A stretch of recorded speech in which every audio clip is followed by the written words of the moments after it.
Hi, I am attorney Rex Briones. I am here to help you prepare to use this software, which will be the trusted platform to administer the 2021 bar examinations. The bar examinations will proceed in the 4 Sundays of November 2021. We have seen the commitment of our bar chairperson where he has been encouraging bar reviewees to prepare for the bar examinations even before the imposition of the enhanced community quarantine protocols. Recently, he has taken action against those who spread false information about the possible postponement of the bar examinations. We see how much he wants to proceed with the bar examinations, as we want it to as well. Innovations have been introduced in order to overcome the challenges brought about by the COVID-19 pandemic. Now, the bar examinations will be taken digitally, locally, and under the supervision of proctors. As a general rule, the examinations should be taken digitally or with computers. But handwritten examinations may still be allowed, but only in exceptional cases. Exceptional cases where the examinee has been proven to be physically disabled or have this certain physical disability which prevents him from taking the bar examinations via computers. The bar examinations will be held in different parts of the country. This will make the bar examinations more accessible.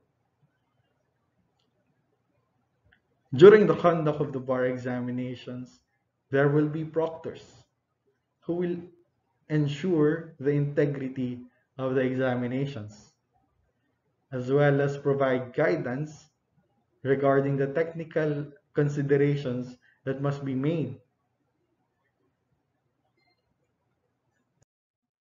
This discussion will cover three things. I'll first teach you how to use EXAMSOFT. We will go through it step by step from the user perspective.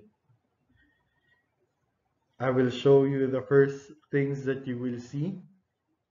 I will teach you the first things that you need to do.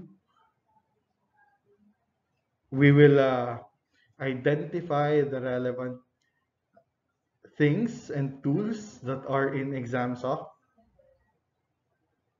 up to the taking of the examinations until the submission of answers.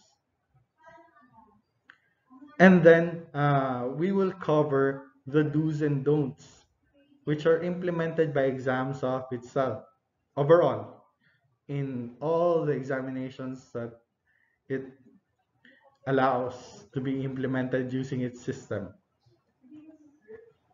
I referred to the rules and regulations which were imposed during the pilot mock bar, and also to foreign jurisdictions who used EXAMSOFT, especially the California bar. Lastly, I will somehow touch upon the hardware requirements and teach you the way of checking if your device is compliant with the hardware requirements. Let's begin with discussing EXAMSOFT. So this is the first thing that you will see. When you click the EXAMSOFT app, this will pop up. The user interface includes everything that you will see in your screen that will be useful. You see, We have here a text box where we will input the institution. Surprisingly, EXAMSOFT is unlike any other social media or any other accounts where we log in. In EXAMSOFT, we first have to identify the institution. So number one, identify the institution. In this case, we have to use Supreme Court of the Philippines. We will type this, Supreme Court of the Philippines. But while typing it, you will see a suggestion pop up.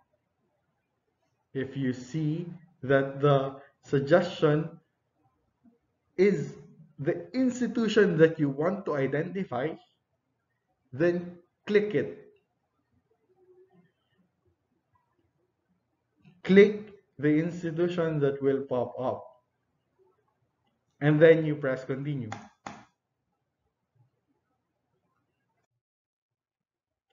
This is the next thing that you will see. Now, we have the usual login interface. This is what we see when we log in Facebook, when we log in Instagram, when we log in our email accounts. Now, your ID and password will not be created by you. It will be assigned. Again, you will not create an ID and password. You will be given an ID and password. This ID and password would be sent to you through email. So make sure that the email you will submit to the Office of the Bar Confidant is something that you use. Make sure that you know the login details of the email address that you will submit in your online application for the bar examinations.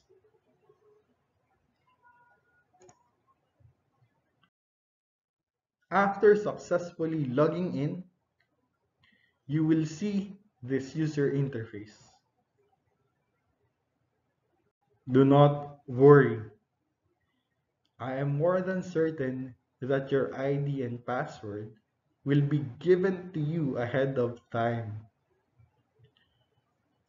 You will be receiving your EXAMSOFT account, I hope, a month before the bar examinations. But I'm sure it would not be less than a week before the bar examinations. As I will discuss, EXAMSOFT may be used ahead of time, and you will be able to familiarize yourself with it with sufficient time. Don't worry. So now, what do we see in this user interface? We notice the name and institution at the topmost part. You should see your name there. The login details will not necessarily reflect your name. Pwedeng iba yung login details. But in order to be sure that this is your account, check the name above the interface. Otherwise, you may be in danger of taking the bar examinations for another person.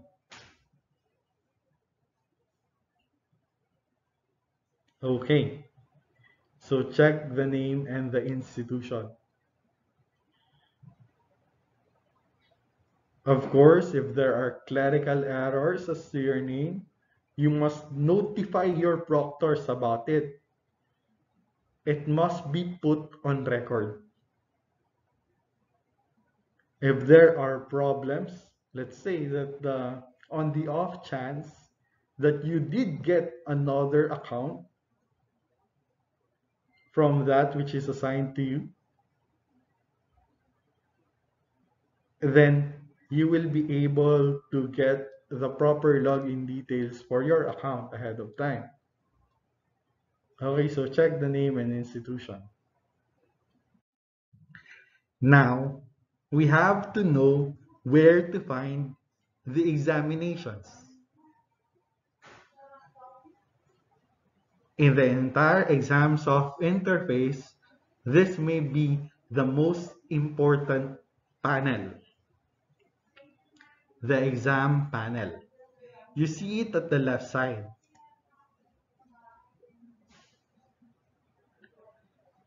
In order to get the examination, you have to see the name of the examination at that left panel.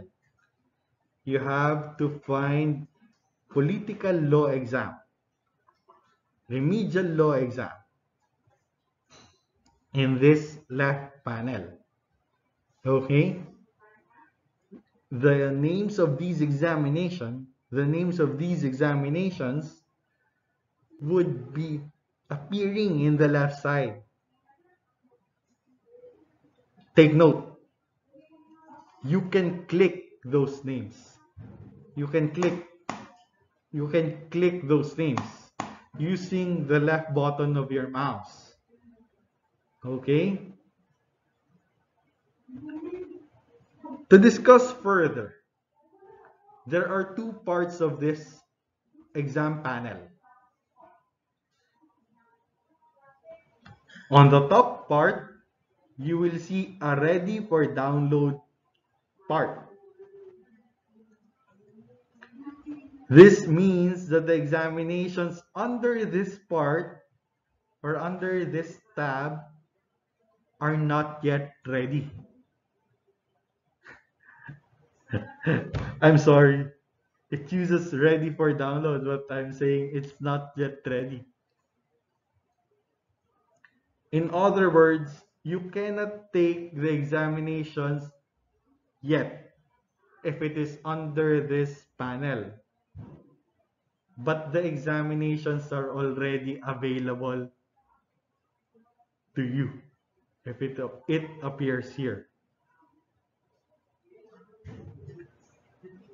Again, the examinations would already be available for you to get, not yet used for you to get when it appears here. The bar examination questionnaires will be provided ahead of time. It will not be provided at 7 a.m. on the Sunday of the bar exams. It may be provided the day before, Saturday, or maybe even days before. I'm talking about the bar examination questionnaires. You may ask, Sir, mali naman yata yung sinasabi niyo. Bakit makukuha na agad namin yung questionnaire? Hindi ba makikita na namin yung mga tanong, masasagutan na namin kaagad. Hindi na namin kailangan maghintay ng Sunday.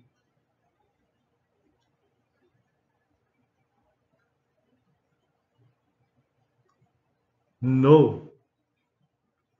Although the bar examination questionnaires would already be available for download, pwede nyo nang i-download, you will not be able to open it. Oh, ganito yung sagot ko. Ibibigay sa inyo yung file ng questionnaire. Pero yung computer file na yon, hindi nyo mabubuksan. Sunday nyo lang mabubuksan. Kaya, ibibigay yun sa inyo ng maaga para ma-download nyo. Para maging ready. Para mapunta na sa computer nyo. In the pilot mock bar examinations, The questionnaires were given a day ahead of time. Now, itong second part, balikan natin ha. First part to, itong ready for download. Second part, completed. Pag under completed tab na, ano yan? The examination file is already downloaded in your computer. The file may be taken already. Kahit wala kang internet, mabubuksan mo yung exam. At ganun yung EXAMSOFT. Sa EXAMSOFT, you only need internet before the exam and after the exam. Before the exam, kasi ida-download mo yung examination na nandito. Yan, ida-download mo to. And then, after the exam, kasi isasubmit mo yung sagot mo. Okay? Ngayon, balik tayo dito sa second panel. Pag nandito na, you will be ready to go to the local testing site. Okay? You will be ready to go to the local testing site pag nandito na yung exam nyo, nasa baba na. Pag nasa taas pa, wag muna kayo magpunta sa local testing site. Kailangan nyo munang i-download. Kailangan nyo munang i-ready. Dito sa baba, yan yung tunay na ready na yung exam. I-click-click nyo na lang, tapos mag-exam na kayo. Okay? Ngayon, itong nasa taas. We have to download the exam. How? We click this button. Download exam. Meron ding icon dito. Yung maliit na arrow na pababa. Pwede nyong i-click yan. Pero ang laki-laki nito, i-click nyo to. Download exam. Again, you will download the exam ahead of the actual schedule for the conduct of the examinations. So, if the exam is on Sunday, you will download it on a Saturday, on a Friday. It depends. But in the pilot mock bar, they made the examinees download it a day before. I hope and pray na ang downloading ngayon ng exam ay at least 2 days before. Kasi there are areas with weak internet connection, di ba nga? Nevertheless, ang maganda sa EXAMSOFT, kailangan mo lang ng internet connection before the exam kasi magda-download ka. And then after the exam kasi magsasubmit ka ng sagot. Okay. Ito, pag clinic mo yung ready, yung nasa babang part na, yung nasa completed, ganito yung lalabas.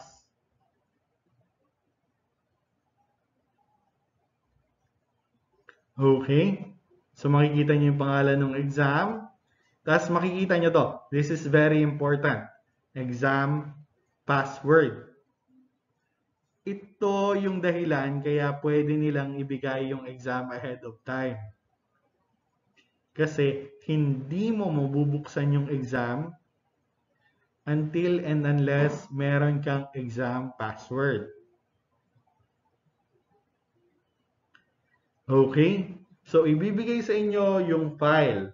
Ilalagay dito. Yan, ilalagay dito sa ready for download yung file. Ida-download nyo na ahead of time. Pero ibibigay lang sa inyo yung password at least 15 minutes before the conduct of the examinations. Okay? To emphasize, ibibigay lang sa inyo yung password. on the day of the exams, Sunday. At least 15 minutes before the exam. Sabihin natin 7:45 a.m. So, dun lang kayo makakapag-start ng exam. If you notice, hindi siya masyadong green kasi hindi siya pwedeng pindutin hanggang hindi nyo na i-input yung tamang password. Okay? Itong nasa baba, makikita nyo yung mga functions. So, secure. Ibig sabihin, may password, may mga security measures. Take note, wala akong slides para dun sa mga security measures ng EXAMSOFT.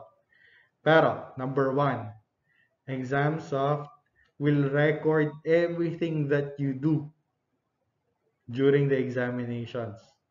If you try to go out of the software, ano yan eh, pipindutin mo yung Alt plus Tab, it will be recorded as an offense, as a violation. If you try to do something, to do anything that would violate the integrity of the examinations, ayan, it will be recorded. Alam nyo, it is up to the point na inire-record nila kung gaano katagal ka nagsagot ng isang question. Kung ano yung binuksan mo habang nagsasagot ka ng question. Nagbukas ka ba ng calculator? Nagbukas ka ba ng attachment? Ayan. The Wi-Fi will be off. Ipapatay yung Wi-Fi mo. Hindi mo na kailangang ipatay mismo kasi yung EXAMSOFT na yung magpapatay niyan para sa'yo. Kailan lang kailangan ng Wi-Fi? Before and after. During the examinations, offline. Hindi mo kailangan ng Wi-Fi during the examinations. Nevertheless, magpro-provide ang Supreme Court ng Wi-Fi connectivity dun sa local testing sites. Itong navigate, mamaya ituturo ko sa inyo. Pwede ka kasing mamili kung ano yung sasagatan mong tanong eh. Pwede ka sa number 1 muna, pwede ka sa number 2, pwede ka sa number 3. Ayan, yan yung navigate. It will enable you to choose which question you want to answer first. At pwede mo ring balikan yung mga questions na tinalunan mo muna, pinalipas mo muna. So, you will be given the ability to navigate the entire questionnaire. Sa actual bar exam, di ba? Pagka natanggap natin yung questionnaire, we will flip the pages, we check if they are complete, and we even check the subject matters of the questions. Di ba? Inuuna natin is para meron na tayong mood setting kung ano yung mga itatanong. Now, before you start the exam, bago nyo i-click yung start the exam, bago nyo buksan yung EXAMSOFT actually. Pero it's more proper in before you start the exam. You should disable the antivirus programs. Of course, there are considerations na baka masira yung laptop during the EXAMSOFT, baka pasukin ng virus. But this is a necessary step in order to ensure that EXAMSOFT will be operational, na hindi magloloko yung paggamit nyo ng EXAMSOFT. And you close all other open programs. Kung bukas yung Microsoft Word nyo, i-close nyo. Kung bukas yung Chrome nyo, i-close nyo. Dapat EXAMSOFT lang yung bukas. You will see prompts. Sasabihin sa'yo na disable nyo yung antivirus programs nyo before continuing Pag hindi pa naka-disable, baka magulat kayo, may ganito. Tapos tatanong nyo, paano i-disable yung antivirus programs ko? Paano i-disable? Yan. Iba-iba kasing antivirus programs eh. Kung iisa-isahin natin ngayon, it will take too much time. EXAMSOFT itself offers the steps which you need to follow in order to disable your antivirus programs. Kahit anong antivirus programs or most of the antivirus programs have a disable function instructions kung paano yun in the EXAMSOFT website. Also, the proctors will assist you. Nabitan nyo na, sir, pa-disable nung antivirus ko. They will be trained to do that. Now, merong time kasi ang bar examinations. Dapat sabay-sabay magsimula. So, in order to ensure that, meron pang isang prompt. Merong lalabas na ganito.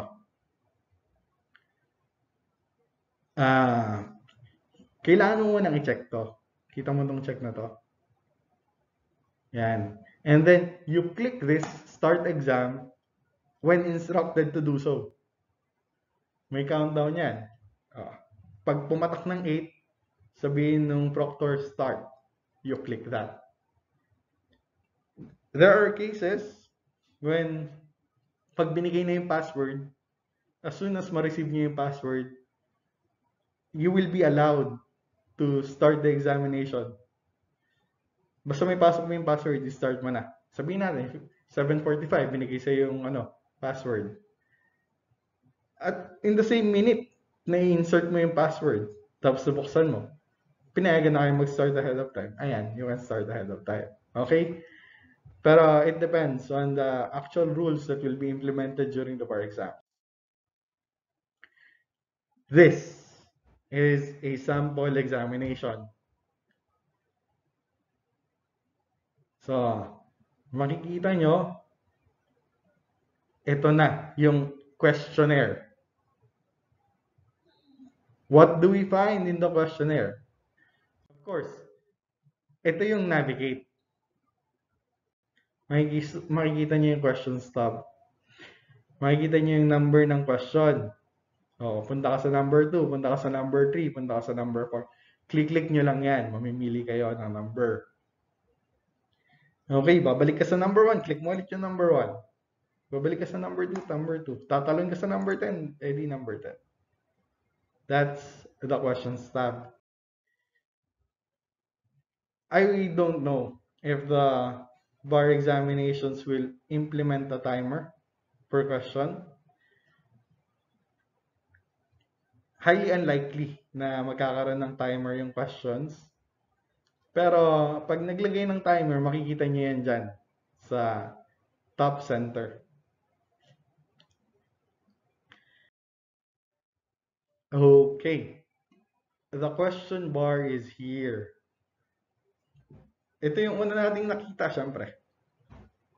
Given naman na ito yung tanong. Pag mahaba yung question, makakakita kayo ng scroll bar dito na pwede nyong i-click pababa para mabasa lahat. What else? Answer sheet. Ayan. Merong box dito, dun mo ilalagay yung answers mo. Ano yung mga dinagdag ng EXAMSOFT? Yung mga magagamit natin. Ito. Kita nyo, exam controls, katabi niya, toolkit. Sa exam controls muna tayo.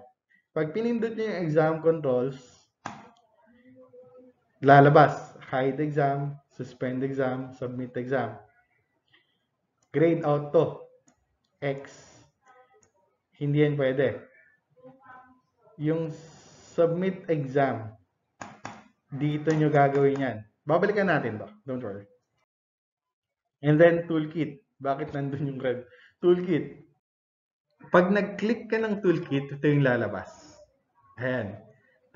makikita mo, merong tools, may question attachments, may notes. Most probably, this will be disabled na walang i-attach sa ating bar examinations. Pero, yung tools, makikita nyo dyan yung highlighter. Pero mas madali dito eh. Ito, yan, kita nyo yung blue na yan, highlighter yan. Tapos mamimili kayo ng color. Kung anong color gusto nyo i-highlight. Yes, pwede kang mag-highlight dun sa questions. In order to direct your attention to these keywords, to the keywords that are in the questions. Okay? After typing your answer here, syempre dito ako magta-type ng answer, pwede nyo i-adjust yung yung font size, yung font style, pwede nyo bigyan ng mga format. Pero, ang lalabas sa tsatsikan ng bar examiner ay yung normal format. Kahit gawin yung sobrang laki yung font para mabasa nyo, kasi syempre mayroong mga hindi nakakabasa maliit, okay lang. Okay lang. Pwede nyo gawin yun. Ang lalabas sa sa mock bar examiner nyo ay, sa bar examiner nyo ay yung standard format. Magiging 12 yan. So, you can adjust the text as may be necessary. Okay? Kung gusto nyo palakihin, gusto nyo palitin, okay lang. Now, after nyong magsagot, you submit the exam. Okay? You click submit exam from the exam controls. This time, lalabas na yung Wi-Fi nyo. Pag click nyo yung submit exam, babalik na yung Wi-Fi nyo. Okay? Mag-on na ulit yung Wi-Fi. Submit exam. Pag nag-submit exam na kayo, ma-notify naman kayo kung successful yung submission na ng examination. Okay, so you will be assisted in submitting your examinations. Kung mabagal yung submission, it's okay. It's okay. Kasi technical yan. And the Supreme Court, the Office of the Bar Confidant, are prepared to respond to that situation. Okay, now, we have discussed the EXAMSOFT interface. Until the submission of the answers, let's go to the do's and don'ts while taking the examinations. In Bar Bulletin number 18, these do's and don'ts have been identified. 1. You have to organize a digital filing system. Ano to? Sir, hindi naman ako magaling sa computer. Ano po yung digital filing system? Ang sagot, yung mga files nyo, ilalagay nyo sa folders. Ayan.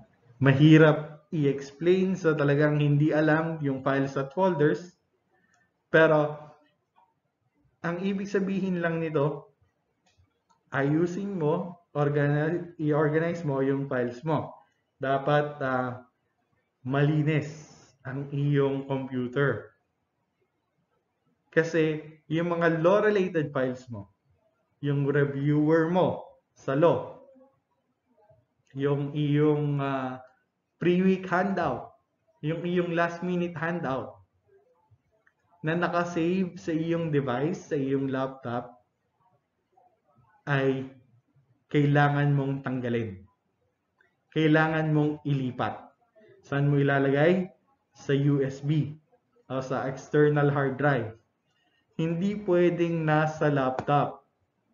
Yung review materials nyo, hindi pwedeng nasa laptop. Is that clear? But this is for purposes of the bar. For Sunday to. Kailangan malinis yung files nyo. Walang law-related files. Okay. Medyo mahirap. Ang hirap nito. Kasi syempre, ginagamit natin yung laptop natin para mag-aral. Yung mga video lectures na isinave natin nandyan. Pero, ipinagbabawal to. Para hindi kayo mapagalitan or para hindi magkaroon ng aberya during the conduct of the bar examinations, remove those files already from your device. Hindi ko naman sinasabing delete, hindi rin naman sinasabi ni Justice Leone na delete, transfer. Tanggalin nyo sa inyong device, ilipat nyo sa external hard drive, sa USB, kung saan kasya. You see, dito sa don'ts sa right side, hindi pwedeng merong file na connected sa bar examination sa laptop.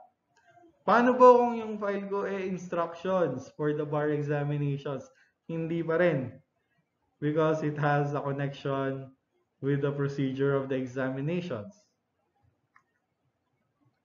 This will be a hard requirement. Lalo na sa mga hindi techie. Pero magpatulong kayo. You need to comply. Next. Of course, this is already given. Pero ano yung nasa frequently asked questions sa pilot mock bar? Yung face shield. Yung face shield. Kasi syempre, ang hirap mag-exam ng may face shield. May nakaharang na may nakaharang sa mukha natin, sa mata natin, na plastic, na nagdadagdag ng strain sa eyes natin. Ayan. Ganito ang protocol dyan. While taking the exam, pwedeng walang face shield. Pero pag lalabas ka, magpe-face shield ka. Pag magsi-CR, pag break time, pag lunch, as long as nasa premises ka ng local testing sites, kailangan naka-face shield ka.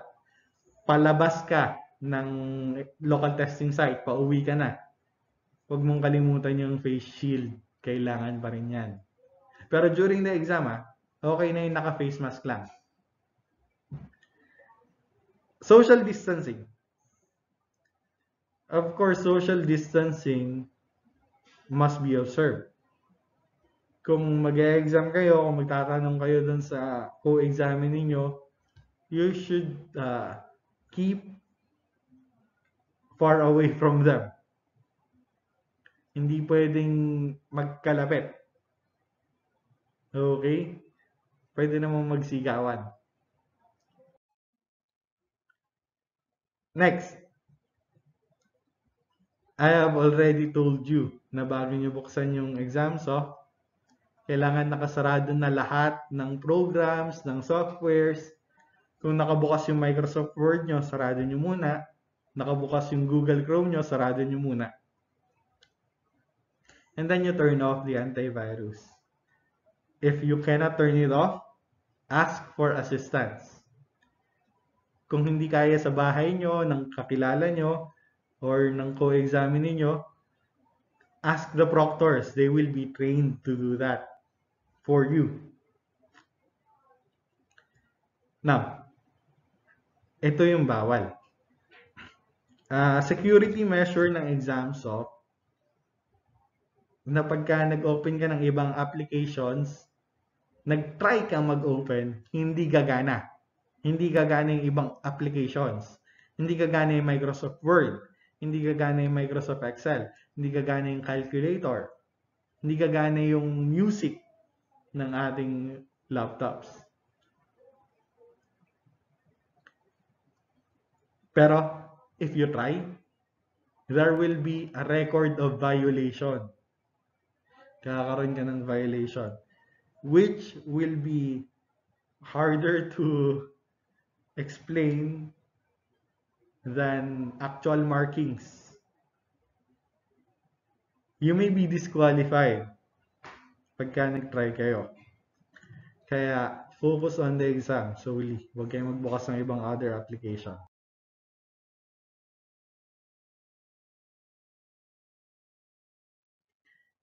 Before taking the actual examination, you will be required to sign an honor code requiring you to observe legal ethics and preventing you from cheating. Ang problema sa cheating sa case na to, it's not what you actually do, but the construction of what you do. Let's say, for example, you were looking around during the exam. You may be construed as cheating.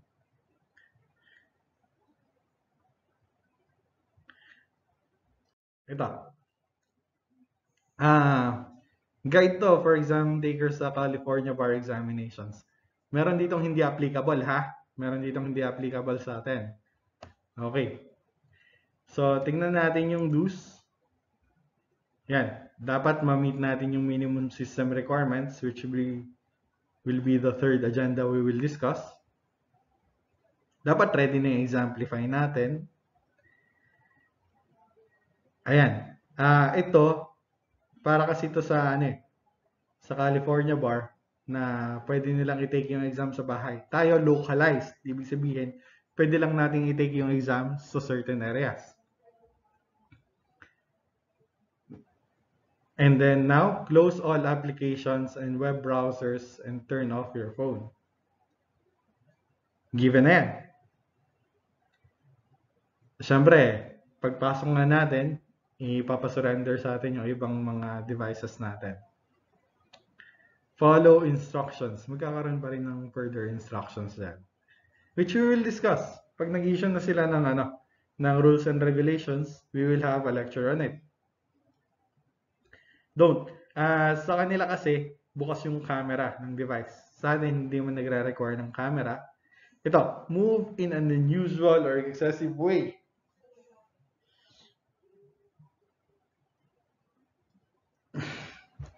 Malikot. Look away from the screen. Saan ka tumitingin, ha? Magsombrero. Generally, bawal to sa loob ng bar examination testing area. Use unauthorized materials. Pagbukas ng mga material na hindi naman pwede. Use external devices. Ayan. Yung iba kasi na to eh. Para sa mga hindi localized to na examinations. We're done with this will be the last part of our discussion. This is a major concern. The worst thing that can happen to an examinee is a situation where the examinee is already at the testing area. Ready na, mag-exam na ako. But the device fails the examinee. The device breaks down. The device is unable to use the program. Sa madaling salita, andun ka na, mag-exam ka na lang, itatype mo na lang yung sagot mo, ayaw magbukas ng EXAMSOFT. That's the worst thing that can happen. At pag nangyari sa atin yan, mararattle tayo. Talagang nakakatakot. Siyempre, kakabahan tayo. At alam naman natin yung temperament ng mga magte-take ng exams. Kabado, superstitious, nako, baka sign nito na hindi talaga ako para maging abogado. Don't take it the wrong way. Kung magkaroon ng technical problems sabihin nyo sa proctor, sa technical assistants, you were made to become lawyers. Kaya nandito tayo. Kaya inaaral natin to. So that we will become lawyers. Now, yung device ba natin, was it made to help us become lawyers? So yan, hardware specifications. Iisa-isahin natin to. Yung hardware na pwedeng gamitin, Windows or Mac. Hindi ko i-discuss yung mga hindi pwede Doon lang muna tayo sa mga pwede. Kasi masyadong technical yon yung hindi pwede. And ang ituturo ko lang sa inyo ngayon ay kung paano i-check kung pwede nang gamitin yung device na gamit nyo for the bar exams. Or kung pwede ba sa bar exams yung device na bibilihin nyo. Sayang yung pera kung hindi pwede. Windows. Ito yung pinakang usual. So marami makaka-relate dito. Sa lahat ng gumagamit ng Windows, tignan nyo yung screen nyo. Tapos, punta kayo dun sa pinakang bottom left. Pinakang bottom left. Makikita nyo to. Yan. Yung may 4 na bintana. Okay? Yan. Take note of the next instructions. Pipindutin nyo yung box na yan ng right click. Tingnan nyo to right click ng mouse. Yun yung pampipindot nyo dito. Lalabas ito. Pag lumabas yan, hanapin nyo yung system. Sa system naman, left click. So, right click dito, left click dito.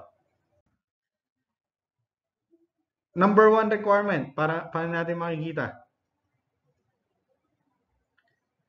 Itong operating system, dapat Windows 10. Paano natin malalaman na Windows 10? Makikita natin, Windows 10. Tapos, tingnan natin yung language package, single language. Yung mga single language, ano yan? English yan, English. Yung system type naman, pwedeng 64, pwedeng 32-bit. Okay? So, pwedeng 64-bit, 32-bit. So, that's number 1. I-check nyo to nasa system to. You have to click about. Pagka binuksan nyo na yung system, pupunta kayo dito sa, yan. Ito, lalabas to lahat. Pupunta ka dito, ila-left click mo to. Okay? Next. Genuine ba yung Windows natin? Number 2 requirement. So, makikita natin dito sa naharangan ba? Yan. Makikita natin dito sa sa bottom right part. Kung genuine ba yung Windows natin.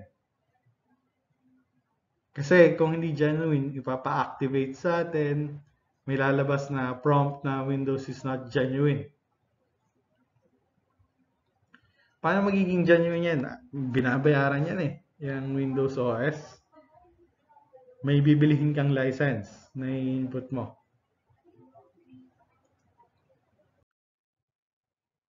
So, ayan. Kailangan yung bilihin yon, yung package ng genuine Windows.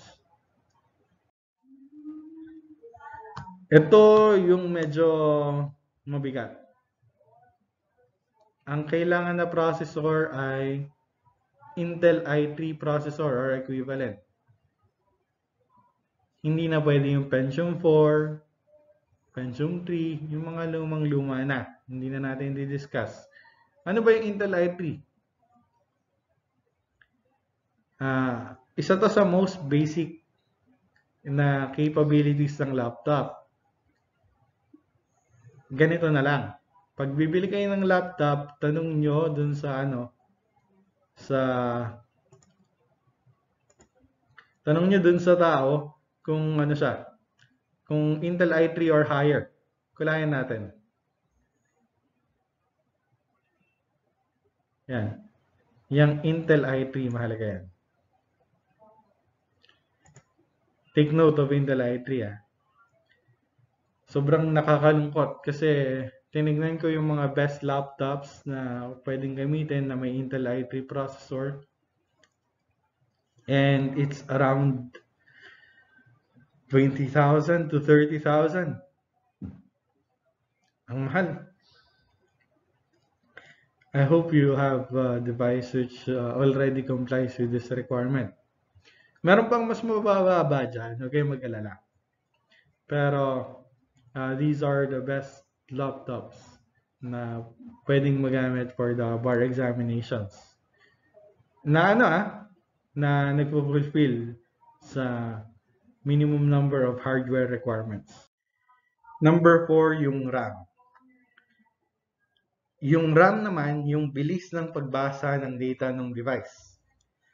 Ang kailangan sa RAM ay 4 gig or higher.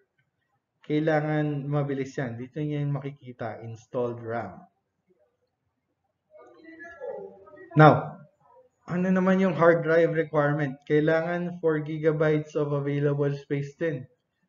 Ibig sabihin, kailangan malaki yung space ng device nyo para ma-install ang EXAMSOFT. Bukod doon, you need to prepare other space. I'm recommending 5 gigabytes of space kasi yung exams, ida-download nyo pa yung exams. Pag may attachments yun, malay natin, mabigat yung file. Now, kailangan nyo magdala ng USB. At kailangan may USB port yung device nyo. Hindi naman masyadong kailangan na i-explain. Pero kasi yung newer devices, yung mga bagong device, baka sinutdown na nila yung USB. Ang mahalaga sa inyo, may adapter pagka walang USB port. Okay? Pag bumibili kayo ng laptop, pa-identify nyo. Madali naman ma-identify yung USB. Alam na nating lahat yan. Kaya nga tinatawag na Universal Serial Bus. Yan. Yung technical troubleshooting natin, account passwords, mga bagay na mare-require. I am more than certain na meron tayong technical support during the conduct of the examinations. Punta tayo sa internet connection. Yung number 8, kailangan may internet connection kayo para ma-download yung examinations nyo. Hindi maganda na doon pa kayo pupunta. Sabihin natin, agahan natin yung punta natin sa local testing site, alas 6. Tapos doon tayo magda-download ng exam. That's not reliable. You have to have a stable internet connection where you will be staying before the conduct of the examinations in order to download the question. Doon ka lang kailangan magkaroon ng internet connection before the exam and after the exam para ma-download nyo na kaagad. Kasi during the exam, hindi nyo kailangan ng internet connection, offline yan. Pero after ulit, magpro-provide naman ng Wi-Fi ang ating Supreme Court para makapag-submit agad. Ayan. Pero during the exam, offline. Okay, yung screen resolution, medyo mahirap to. You have to right-click at the desktop. Right-click nyo.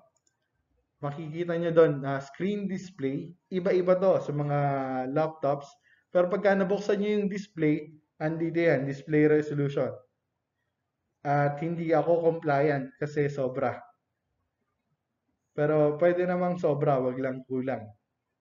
Okay?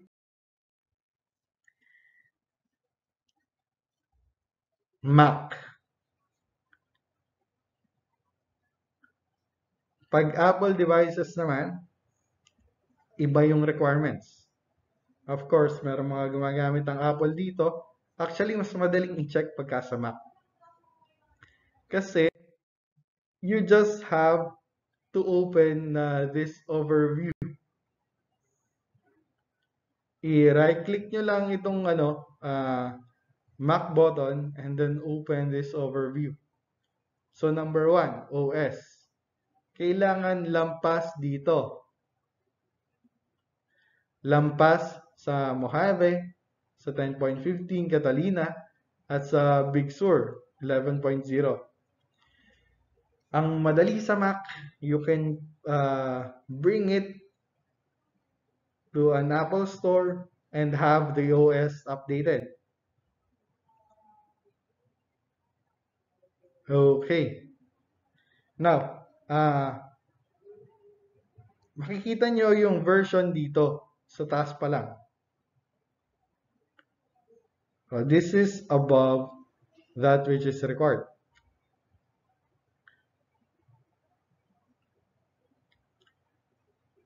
If this is above that which is required. Pag Mac owner ka, you should check kung imitation lang yung Mac mo or tunay. Paano mo i-check? Kunin mo tong serial number. Yan. Yung serial number. I-copy-paste mo sa Apple Tracker. At makikita nyo kung genuine or hindi yung inyong device. Ito, you have to be compliant with the processor requirements. Although mas madali ang number 1 sa Mac kasi ito, ma-upgrade mo, itong processor, hindi mo ma-upgrade to in certain devices. You have to have a device that is compliant already. Ang maganda sa Mac, usually compliant naman siya. Pero take note of Rosetta and MI processor. Yan yung pinakang mahalaga na kailangan nyo. So sa RAM, ito nga yung bilis ng pagbasa ng data. Makikita nyo na rin yan, di ba? Ang ganda-ganda sa Mac, ang daling i-check. Check nyo yung memory. Memory translates to RAM. And then storage. Yung storage natin, dapat more than 4 gigabytes.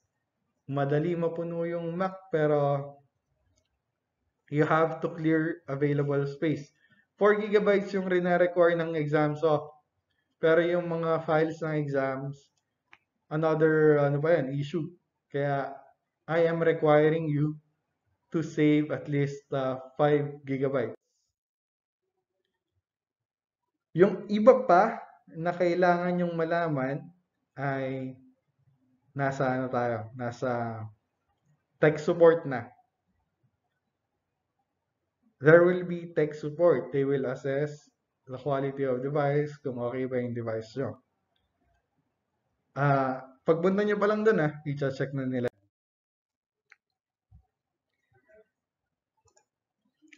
Thank you for listening to this lecture. We discussed how to use EXAMSOFT. We discussed the do's and don'ts of EXAMSOFT. And then we discussed the hardware requirements for EXAMSOFT. To end, I'll answer one nagging question. Paano po yung device namin namatay during the examination? Nagloko during the examination, bukas yung EXAMSOFT. Ang maganda sa EXAMSOFT, nagse-save siya every 30 seconds ng mga sagot. Auto-save siya. So, yung exams nyo, yung mga sagot nyo, ang mawawala ay yung mga hindi umabot sa auto-save if ever mamatayan kayo ng device. Don't panic. Okay?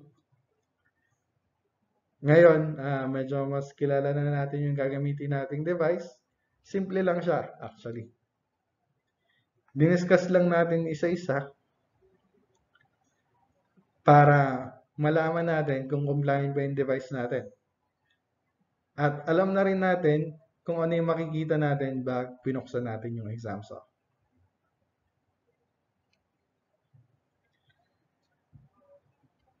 To end, I would like to thank and congratulate Dean Jamilito Festin, who is the newly elected president of the Philippine Association of Law Schools.